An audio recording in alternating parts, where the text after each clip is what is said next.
यह नौजवान अपने गांव वालों का बदला लेने के लिए दिल में प्रतिशोध की आग ली एक डरावनी और साहसी योजना बनाता है। वह जहरीले मशरूम इकट्ठा करता है और उनसे स्वादिष्ट दिखने वाले बन पकौड़ी बनाता है।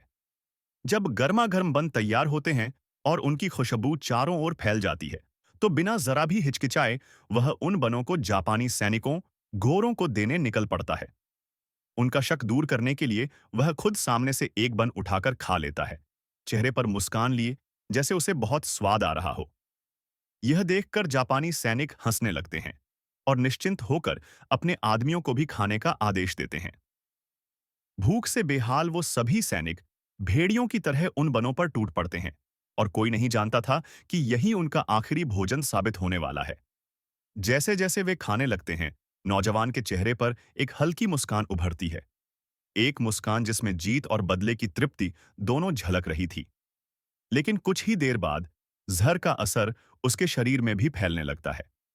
वह लड़खड़ाते कदमों से कमरे में आता है, तेज दर्द से उसका शरीर कांप उठता है, पर फिर भी वह आवाज नहीं करता, ताकि कोई शक न करे।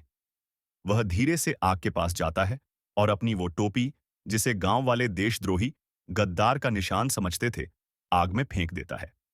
फिर अपने सीने से एक पुरानी 8वीं रूट आर्मी बालू जून की टोपी निकालता है और गर्व से अपने सिर पर पहन लेता है।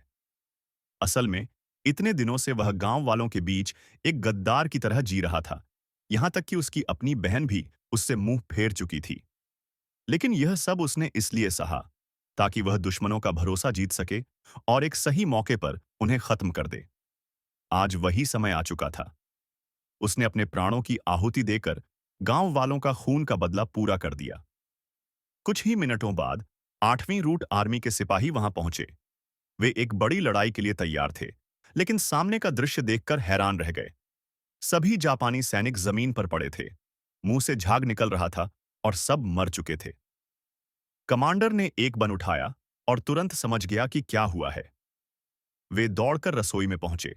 वहां वह नौजवान शांत लेटा था, लेकिन चेहरे पर संतोष और गर्व की मुस्कान थी। उसने अपने प्राण देकर अपने गांव का बदला ले लिया था।